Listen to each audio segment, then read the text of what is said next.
થાઇરોઇડની સમસ્યા કે જેમાં સતત જે છે એ દુખાવા રહેતા હોય, નબળાઈ લાગે, થાક લાગે અને શરીર જે છે એમાં પાચન શક્તિ પણ બગડતી હોય, આયુર્વેદ સારવાર એમાં કઈ રીતે કામ કરે છે અને કેટલો ઝડપથી ફાયદો આપે છે એના વિશે આપણે જે છે અત્યારે ગીતાબેન સાથે વાત કરશું.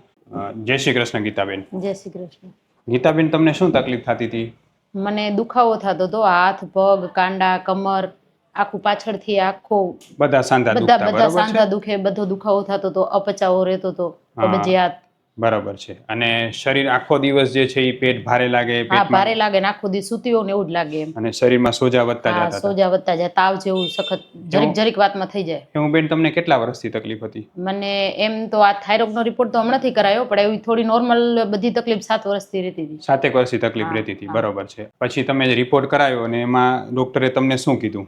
એમને એમ કીધું કે આ રિપોર્ટ બધા કરાવો, લોહી પેશાબના અને થાઇરોઇડના બધા રિપોર્ટ કરાય. એમાં મારો થાઇરોઇડ 5% આવ્યો. પહેલા 1% જ આવ્યો હતો, પછી મને ગોળી ચાલુ કરવાનું કીધું તો મેં ના કરી ચાલુ.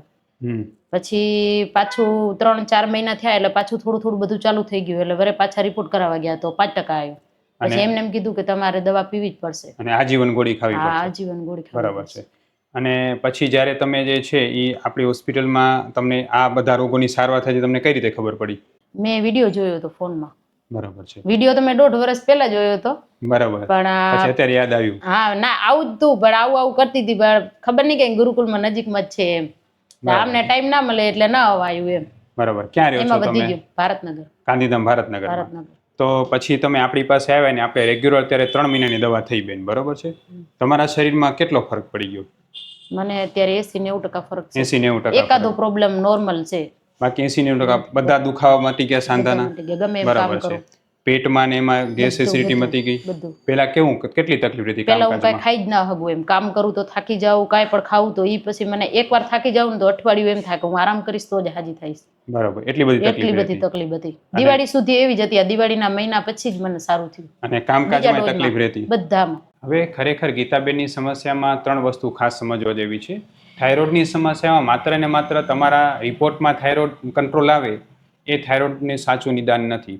થાઇરોઇડની સમસ્યામાં ઘણા બધા પેશન્ટને એવું હોય, દવાઓ ચાલુ હોય, રિપોર્ટમાં કંટ્રોલ આવે પણ શરીરમાં એમ જ તકલીફ હોય. વજન વધતું જાય ઘણાને, સાંધામાં દુખાવો રહે, શરીરમાં સોજા આવે, લોહીના ટકા ઘટે, માસિકની સમસ્યાઓ થાય અને સાથે સાથે જે છે પાચન પણ બગડે. થાઇરોઇડની સમસ્યામાં સાચું નિદાન તો એ છે કે આપણે રોગ પ્રમાણે એની આયુર્વેદ સારવાર કરી જેથી રોગ કંટ્રોલમાં આવે અને લક્ષણો પણ કંટ્રોલમાં આવે અને પછી ધીરે ધીરે આપણે દવાનો ડોઝ ઘટાડીએ. તો બેન, તમને થાઇરોઇડની સમસ્યામાં જે તકલીફો બધી થતી હતી અને આપણી સારવાર કરી એમાં તો શું કેટલા દિવસે ફેરફાર શું થતો ગયો પાચનમાં ને એમાં બધામાં? પહેલા કબજિયાત, પહેલા શરૂઆતમાં પહેલી જ વાર દવા લઈ ગઈ એમાં કબજિયાત બરાબર થઈ.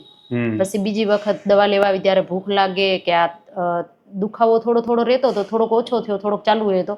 પછી જે આ ત્રીજી વખત દવા પૂરી કરીને એમાં મને દુખાવો સાવ ગયો. એટલે 3 મહિનામાં દુખાવો સાવ હલકો પડી ગયો, બરોબર છે.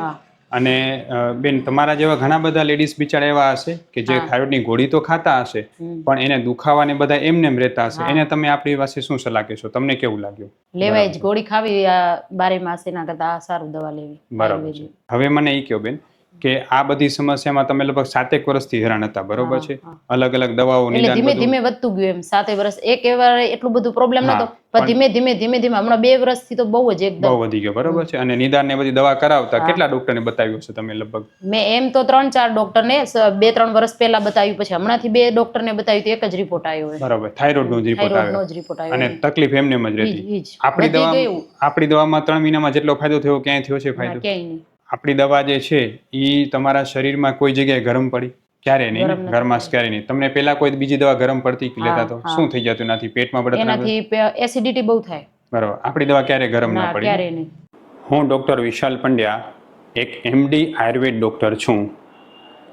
મેં મારો 10 વર્ષ સુધીનો MD આયુર્વેદનો અભ્યાસ જામનગરની વિશ્વ પ્રસિદ્ધ આયુર્વેદ કોલેજમાંથી કરેલો છે. 2011થી એટલે કે છેલ્લા 13 વર્ષથી હું ગાંધીધામ કચ્છ ખાતે NABH માન્યતા પ્રાપ્ત પંચકર્મા આયુર્વેદ હોસ્પિટલ ચલાવું છું. અમે લોકોએ આયુર્વેદ સારવારથી હજારો દર્દીને સાજા કર્યા છે. તેના વિડીયો રિવ્યૂ અમારા આ જ ફેસબુક, ઇન્સ્ટાગ્રામ કે યુટ્યુબ ચેનલ ઉપર છે. જે જરૂર જોવા અને જાણો કે કેવા જૂના રોગો કેટલા ઝડપથી સાજા થયા છે. અમે 2 રીતે સારવાર કરતા હોઈએ છીએ. સૌથી પહેલાં તો કચ્છ કે એની આસપાસના દર્દીઓએ હોસ્પિટલમાં રૂબરૂ બતાવવા માટે આવવું, અને બીજું કચ્છથી દૂર રહેતા દર્દીઓ માટે ઘર બેઠા ઓનલાઈન દવા પણ મંગાવી શકે છે. વધુ માહિતી માટે નીચેના નંબર ઉપર હાય લખીને વોટ્સએપ કરો એટલે તમને ફીસ કેટલી છે, કોર્સ કેટલો કરવો પડશે વગેરે માહિતી વોટ્સએપમાં મોકલી આપશું. એટલે હું તમને એ પણ કહેવા માગું છું કે તમે કોઈ પણ જગ્યાએ સારવાર કરાવતા હો, જો તમને એ દવા ગરમ પડે છે તો તાત્કાલિક એ દવા બંધ કરો. આયુર્વેદ દવા ગરમ જરાય નથી.